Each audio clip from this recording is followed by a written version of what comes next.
Mengetahui update pencarian dua korban lain dalam insiden tenggelamnya kapal Putri Sakinah di Labuan Bajo, kita akan membahasnya dengan narasumber Kepala Kantor SAR Maumere, Fatur Rahman. Pak Fatur, selamat siang. Bagaimana Pak Fatur kronologi ditemukannya jasad pelatih Valencia yang menjadi salah satu korban hilang dalam tenggelamnya kapal ini, Pak Fatur? Baik, dapat kami sampaikan terkait kronologis diketemukannya satu korban dalam kondisi meninggal pada saat pencarian dilaksanakan pada pukul 06.00 mulai dilaksanakan pencarian dengan melibatkan beberapa unsur batuan sisar dan melibatkan 17 kapal. Kemudian pada saat kapal melaksanakan penyisiran pada pukul 08.47, satu korban diketemukan dalam kondisi mengapung. Setelah itu diinformasikan oleh kapal yang melihat untuk berkoordinasi dengan kapal yang lain untuk membantu proses evakuasi tersebut. Selanjutnya, setelah dievakuasi, korban dibawa menuju ke rumah sakit ke Labuan Bajo, kemudian Labuan Bajo. Setelah itu menuju ke rumah sakit RSUD Labuan Bajo. Baik, Pak Fatur, ini sejauh ini sudah, atau maksud kami belum ada dua korban yang belum ditemukan. Lantas bagaimana kemudian upaya pencarian dua korban yang hingga saat ini juga masih belum ditemukan, serta juga mengingat perpanjangan waktu evakuasi ini kan tanggal 7 Januari di hari Rabu begitu ya. Bagaimana langkah tim SAR untuk bisa memperluas pencarian dan juga mempercepat terkait dengan evakuasi korban yang belum ditemukan ini?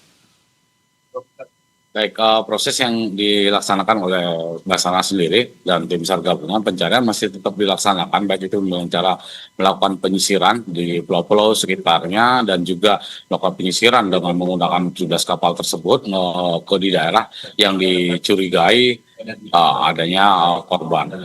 Kemudian tetap kita melaksanakan pemantauan menggunakan bib sonar dan juga melaksanakan penyelaman.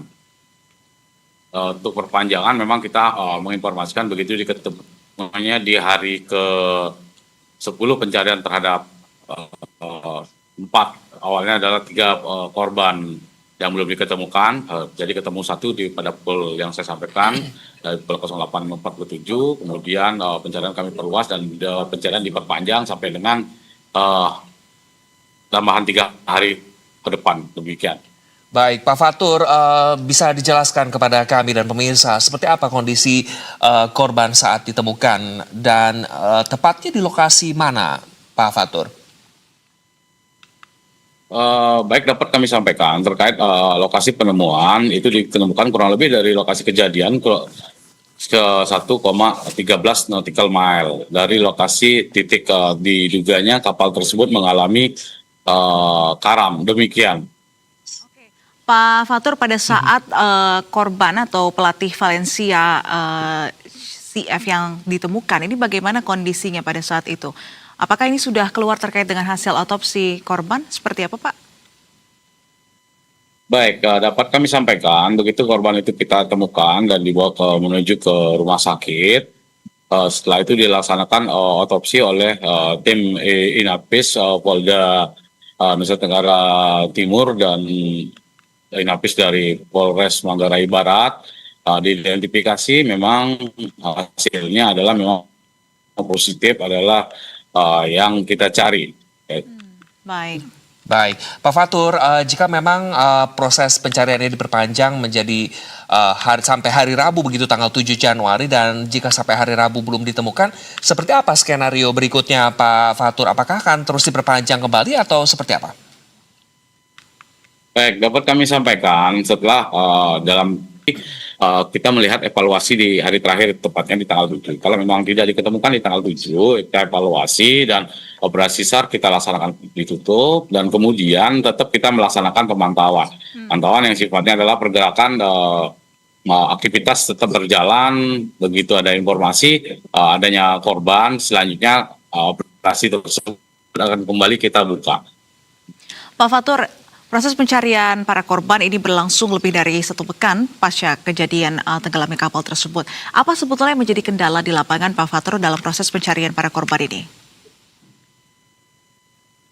Baik, dapat kami sampaikan terkait kendala yang terjadi di lapangan, upaya pencarian telah dilaksanakan, walaupun pada saat itu cuaca adanya perubahan arus yang ada di baik itu di dasar laut itu sendiri maupun di permukaan, karena terjadinya pasang surut air laut itu yang menyebabkan proses tersebut kita melakukan pencarian, baik itu pada saat awal sudah kita laksanakan pencarian tersebut, begitu di malam hari kita kembali melaksanakan arah arus. Siang paginya kita melaksanakan pencarian di daerah pasang surut arus itulah yang menyebabkan pencarian kita menjadi kesulitan, dan juga kita melihat juga saat awal adalah pada posisi kapal itu mengalami tenggelam, posisinya tepatnya tidak diketemukan. Demikian. Baik, terima kasih Kepala Kantor SAR Maumere Pak Fatur Rahman sudah bisa berbagi bersama kami dan menyempatkan waktunya. Semoga memang 2 korban yang belum ditemukan segera ditemukan ya. Baik. Sekali lagi terima kasih Bapak. Baik, terima kasih. Terima kasih.